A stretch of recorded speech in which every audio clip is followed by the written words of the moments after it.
Fast പാസഞ്ചറും അതിനു മുകളിലുള്ള ബസ്സുകളും സ്ഥിരം ജീവനക്കാരെ ഉപയോഗിച്ചു മാത്രമേ പ്രവർത്തിപ്പിക്കാനാവൂ എന്ന് KSRTC ഉത്തരവിറക്കി. റോഡ് അപകടങ്ങൾ കുറയ്ക്കാനിടതെന്നാണ് അധികൃതരുടെ നിലപാടെങ്കിലും എംപാനൽ ജീവനക്കാരെ ഘട്ടം ഘട്ടമായി ഒഴിവാക്കുകയാണ് ലക്ഷ്യം വെക്കുന്നതെന്നാണ് സൂചന. ഏപ്രിൽ 2-ാമത്തെ ഞായറാഴ്ച മുതൽ ഫാസ്റ്റ് പാസഞ്ചറും അതിനു മുകളിലുള്ള ബസ്സുകളും സ്ഥിരം ജീവനക്കാർക്ക് മാത്രമായി പരിമിതപ്പെടുത്തണമെന്നാണ് KSRTC ഉത്തരവിറക്കിയിരിക്കുന്നത്. സ്ഥിരം ജീവനക്കാർക്ക് ഷെഡ്യൂളുകൾ അനുവദിച്ച ശേഷമേ മറ്റുള്ളവരുടെ കാര്യം പരിഗണിക്കാവൂ. ഇതിന് വിരുദ്ധമായി പ്രവർത്തിച്ചാൽ യൂണിറ്റ് അധികാരിക്കെതിരെ കർശന നടപടി സ്വീകരിക്കുമെന്നും ഉത്തരവിൽ പറയുന്നു. ജീവനക്കാരുടെ എണ്ണം കുറയ്ക്കുന്നതിന്റെ ഭാഗമായി എംപാനലുകാരെ ഘട്ടം ഘട്ടമായി ഒഴിവാക്കുകയാണ് ഇതിലൂടെ ലക്ഷ്യമിടുന്നതെന്നാണ് സൂചന. നിലവിൽ 8000-ഓളം എംപാനൽ ജീവനക്കാരാണ് കോർപ്പറേഷനിലുള്ളത്. അപകടങ്ങൾ കുറയ്ക്കാനാണ് പുതിയ തീരുമാനമെന്നാണ് ഔദ്യോഗിക നിലപാടെങ്കിലും ഇത് ഫലം കാണുമോ എന്ന് കണ്ടറിയണം. ദീർഘദൂര സർവീസുകൾ വിശ്രമമില്ലാതെ ഓടിക്കാൻ പ്രായമായവർക്ക് ബുദ്ധിമുട്ടുണ്ടാകുമെന്നതിനാൽ തീരുമാനം പ്രതികൂല ഫലം ചെയ്യാനും സാധ്യതയുണ്ട്.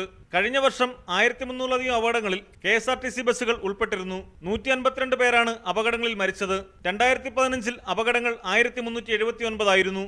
അന്ന് 208 പേർക്ക് ജീവഹാനി ഉണ്ടായി. അപകടത്തിൽപ്പെട്ടവയിൽ 558 എണ്ണം ലിമിറ്റഡ് സ്റ്റോപ്പ് ഓർഡിനറി ബസ്സുകളാണ്. ഡബിൾ ഡ്യൂട്ടി സംവിധാനം ഒഴിവാക്കുന്നത് ഡ്രൈവർമാർക്കും മറ്റും മതിയായ വിശ്രമം ലഭിക്കാൻ സഹായിക്കുമെങ്കിലും തൊഴിലാളി സംഘടനകൾക്ക് പലതിനും ഇതിനോട് യോജിപ്പില്ലാത്തതിനാൽ തീരുമാനം നീളുകയാണ്.